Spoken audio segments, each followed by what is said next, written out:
Bonjour et bienvenue au JT du siècle en ce samedi 22 mai. La session extraordinaire du comité confédéral s'est terminée hier par le vote de la reprise générale du travail. Aujourd'hui, en ce qui concerne les corporations qui avaient appuyé le mouvement des cheminots. Cette résolution est précédée d'assez longs considérants, où la CGT enregistre non comme une satisfaction, mais comme un aveu public de la légitimité des préoccupations confédérales, le dépôt précipité d'un projet de réorganisation des transports par voie ferrée, et déclare dédaigner souverainement la menace gouvernementale de dissolution de la CGT. Cette motion est adoptée par 96 voix contre 11 et 15 abstentions. Le délégué de la Fédération des chemins de fer, M. Lardeux, s'est alors levé pour faire connaître qu'il avait mandat de demander la continuation de la grève et que son organisation ne pouvait se conformer à l'ordre de reprise du travail. M. Jouot répondit que la CGT pouvait seulement enregistrer ces déclarations, respectant ainsi l'autonomie assurée par les règlements aux fédérations. Le secrétaire général propose que chaque syndiqué, qu'il ait ou non participé au mouvement récent, verse quotidiennement, pendant la durée de la grève, une cotisation de 50 centimes. La fédération affirme avoir encore à l'heure actuelle 200 000 syndiqués en grève. Un congrès fédéral aura lieu au mois d'octobre. Le congrès aura pour objet de fixer la politique que devra suivre la CGT, en s'inspirant des événements récents et de départager définitivement les extrémistes et les réformistes dans le sein de la Confédération.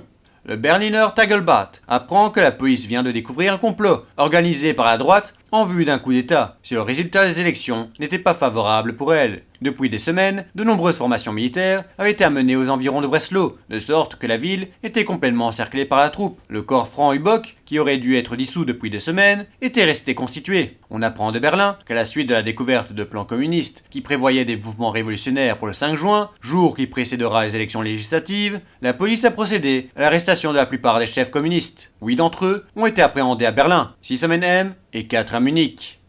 C'était le JT du siècle, l'info de notre histoire.